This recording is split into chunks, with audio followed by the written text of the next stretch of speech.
Hey everybody, it's Pastor Rhonda. I just wanted to come and talk to you for a few minutes today on the subject of fear.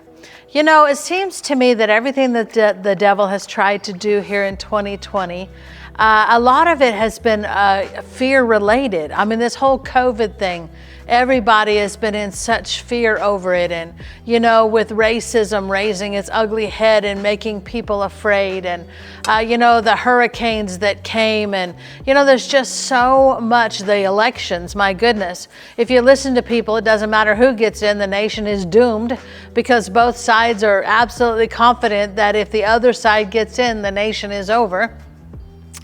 You know, why is the enemy trying to do that? I think it's several things. I think he's trying to steal our focus off of the Lord because we're in the time of a great outpouring. We're in a time when the devil knows his time is short and he's throwing everything at us he can to keep us from focusing on the Lord and getting everything that God has for us, excuse me, in this hour. I also have noticed how unreasonable fear is. You know, when people get afraid, they do things they would never normally do.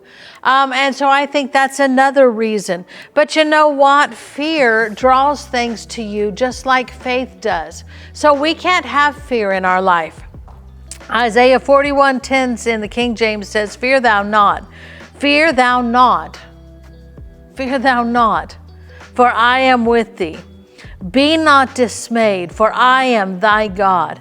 I will strengthen thee. Yea, I will help thee. Yea, I will uphold thee with the right hand of my righteousness." Listen, he said he would hold us up with his right hand, and therefore we do not have to be afraid. You know, I don't allow fear in our life. I don't allow fear in our home. I'm a big one, even all of my daughter's life, of saying no fear.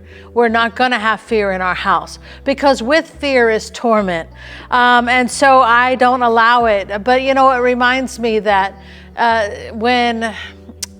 I won't say what, you know, all was going on, but a few years ago there were some things going on and it was just really serious and, you know, it looked really bad, I have to be honest. And so I was on my knees and I was worshiping God because that's what one should do when you're tempted to be afraid.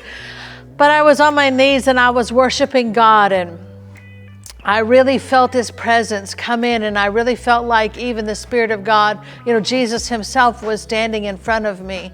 And I felt like he reached down with his hand and he cupped my face in his hand. And he said to me, I heard him so clear in my heart.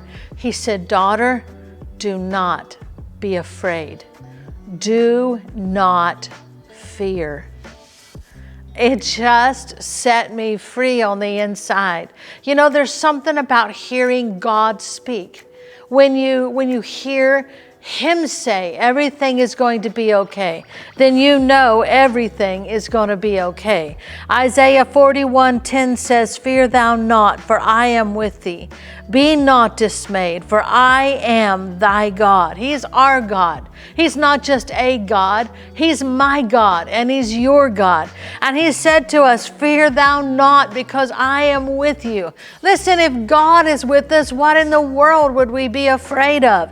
He said, "I will strengthen thee. Yea, I will help thee. I will uphold thee with the right hand of my righteousness." He's got us.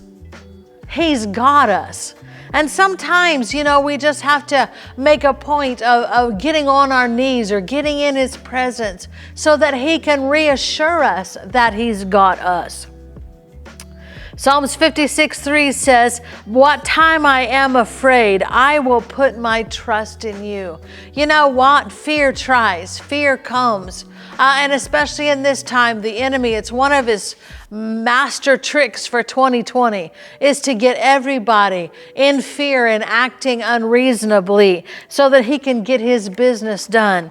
But when we are tempted to be afraid, that's the time to purposely put your trust back in God. Joshua 1:9 in the New Living says, "This is my command. Be strong and courageous. Do not be afraid or discouraged, For the Lord your God is with you wherever you go. God is with you wherever you go. Philippians 4:6 out of the NIV says, do not be anxious about anything, but in everything, by prayer and petition, with thanksgiving, present your requests to God. And the peace of God, which transcends all understanding, will guard your hearts and your minds in Christ Jesus. Psalms 46:10 says, in the first part of the verse, it says, be still and know that I am God. How hard is that in this time? To just be quiet before Him. I tell you, the enemy will fight you on that. Because when you're quiet before Him, He comes. And when He comes, He imparts peace. He imparts life. He imparts future vision that reassures you that there is going to be a future for us. But the devil will fight you. It reminds me of that old song from 1980. Russ Taff wrote a song that the Imperials sang. And you know what? If you don't know the song, I would encourage you to just get on YouTube and just listen to it. But I wanted to read you the words because it's been a song that I have, held on to, or that's gotten me through some hard times in my life. And the lyrics go like this: surrounded by the cares of life, situations rise and they press against my soul. Desperate thoughts have blocked me in, and it feels like I may lose control. But a voice from somewhere inside of me brings comfort and fills my heart with courage, and it lets me know that everything will be all right. The chorus goes on to say, be still, my soul, and know that He is God. Stand quietly, He is the Lord. If God is for me, who can be against me? Be still, my soul, He is the Lord. The second verse says, teach me, Lord, to stay with you when my emotions try to rule me. Remind me, Lord, of who I am and show me what you want me to be. There is great strength and confidence knowing that you are with me. I'm not afraid of tomorrow or what waits ahead. So be still, my soul, and know that He is God. Stand quietly, He is the Lord. If God is for me, who can be against me? Be still, my soul, He is the Lord.